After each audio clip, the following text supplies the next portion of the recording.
Euh, Shalom, bonjour, de partout où vous me recevez. Pour tous celui qui est en train de me suivre, je m'excuse que je fasse cette vidéo dans un endroit peut-être qui n'est pas propice.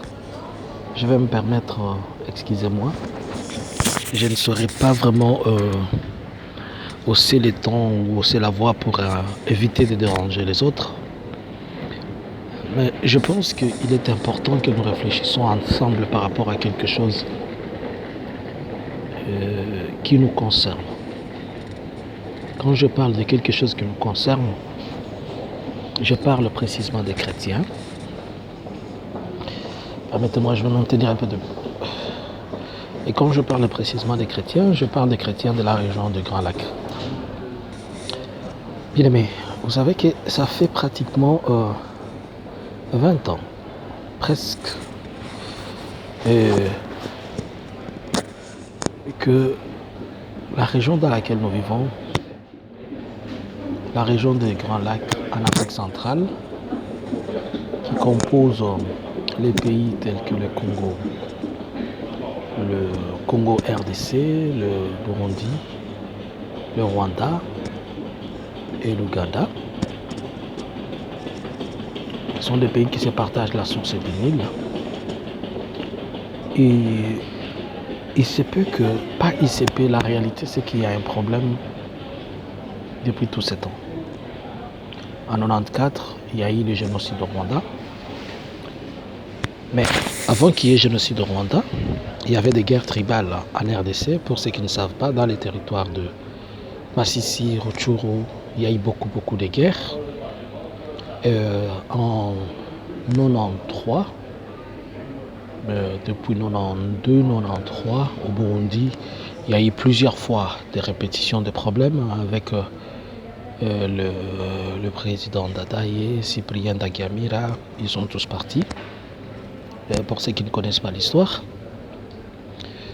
Et en 1994, on a perdu pratiquement 2 présidents, Abiyarimana ainsi que Cyprien Dagamira, qui était dans le Falcon du président rwandais de l'époque.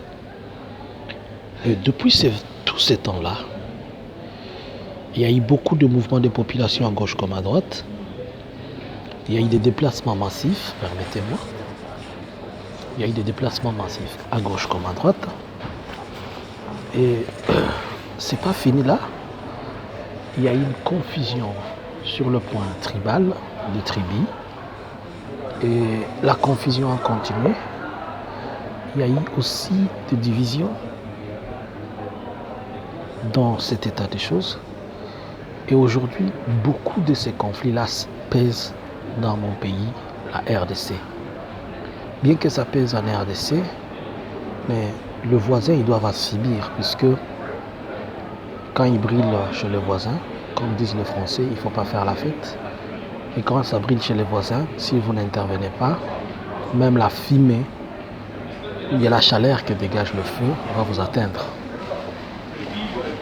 Mais maintenant, là où je vais amener les chrétiens à réfléchir, nous avons un problème tribal sérieux pour le moment, trop sérieux.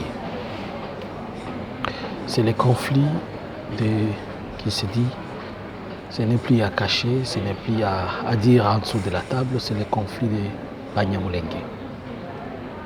Je ne vais pas être historien, je ne suis pas venu expliquer quelque chose, je ne suis pas venu prendre les côtés, mais je me tiens du côté de Jésus-Christ.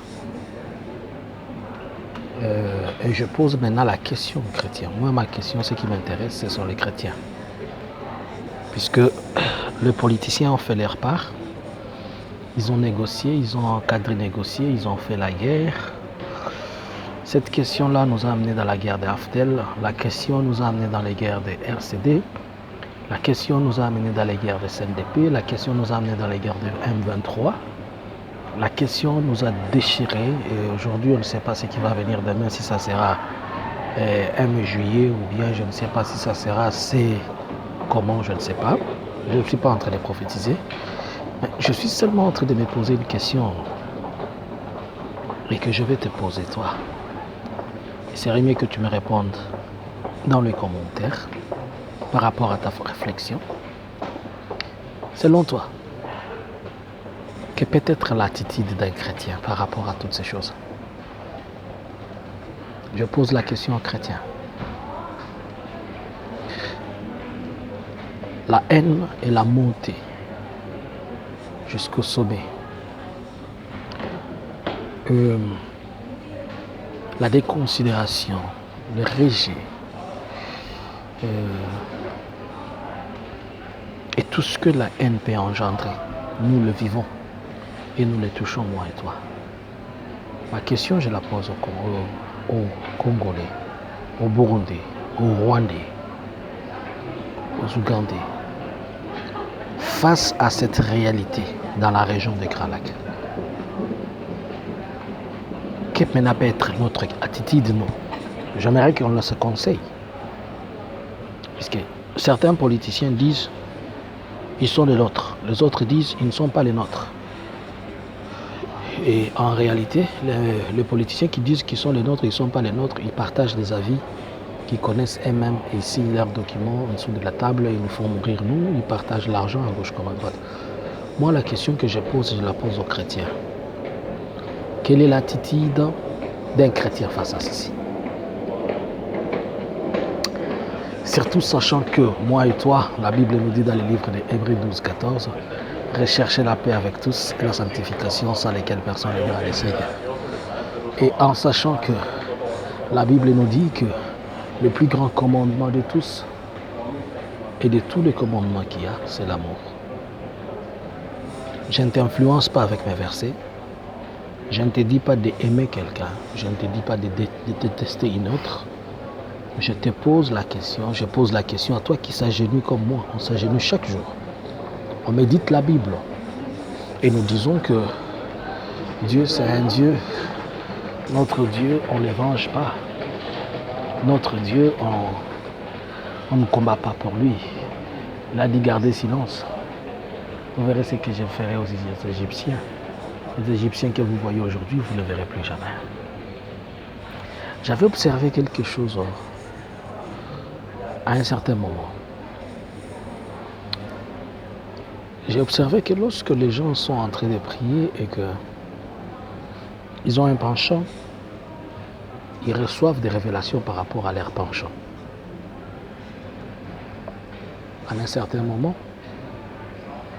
les deux grandes parties du Burundi, si je ne me trompe pas, ça doit être les Prona et les Frodebo. Il y a l'un qui régit les Hutus et l'autre qui régit les Tutsis. Et chacune de ces parties-là, dans chacune des parties, il y a des intercesseurs, il y a des serviteurs. Et quand ces des Frodebo prient, les prophètes qui sont dans Frodebo, ils vont vous amener la révélation. Ils disent nous avons vu brandir les drapeaux de Frodebo, c'est que c'est nous qui allons prendre le pouvoir.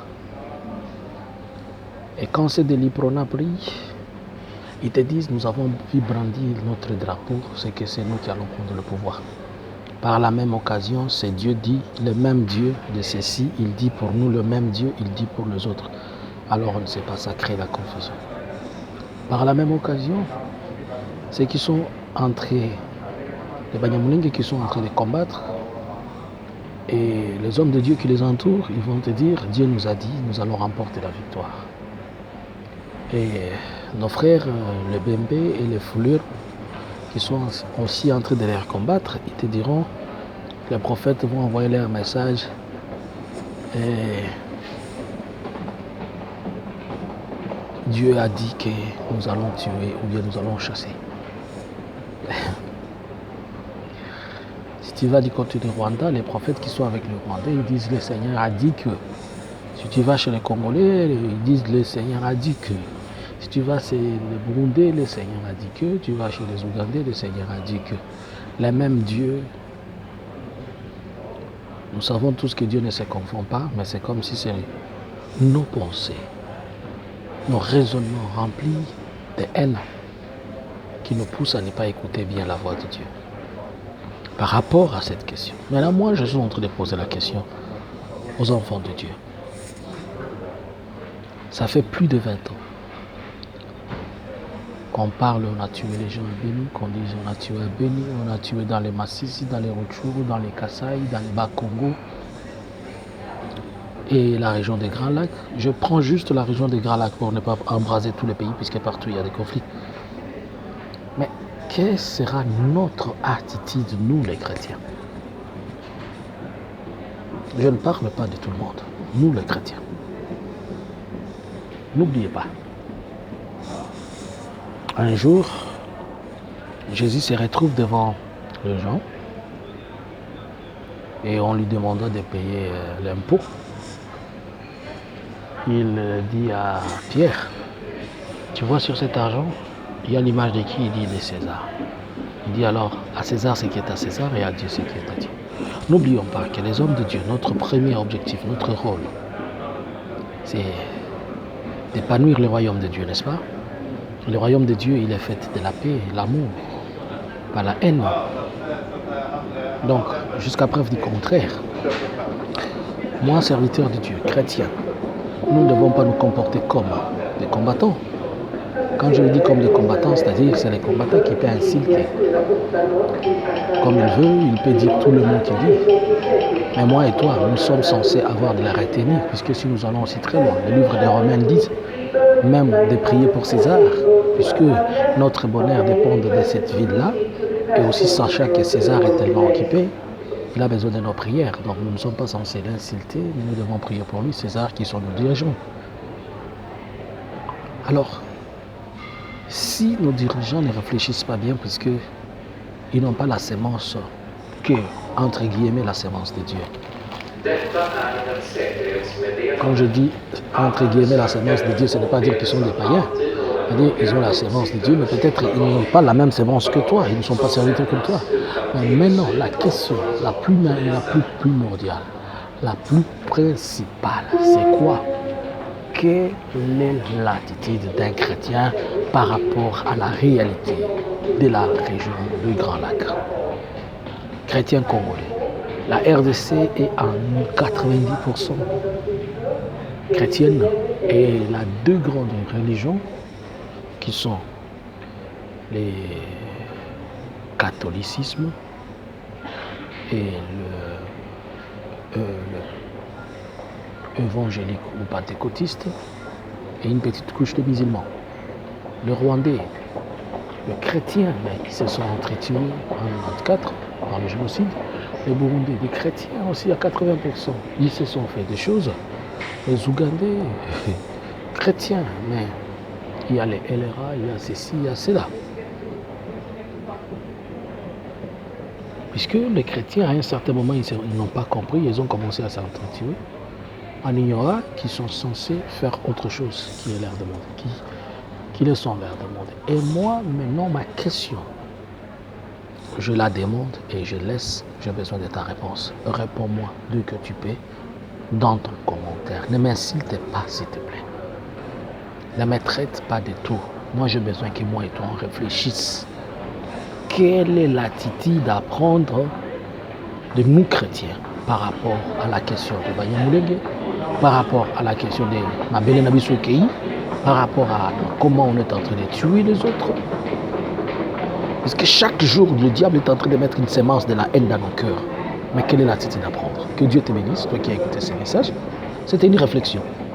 Et j'aimerais qu'on en partage. Je veux que l'on discute avec toi. Soyez bénis au nom de Jésus. On se retrouve très bientôt. Je suis là, je suis votre frère.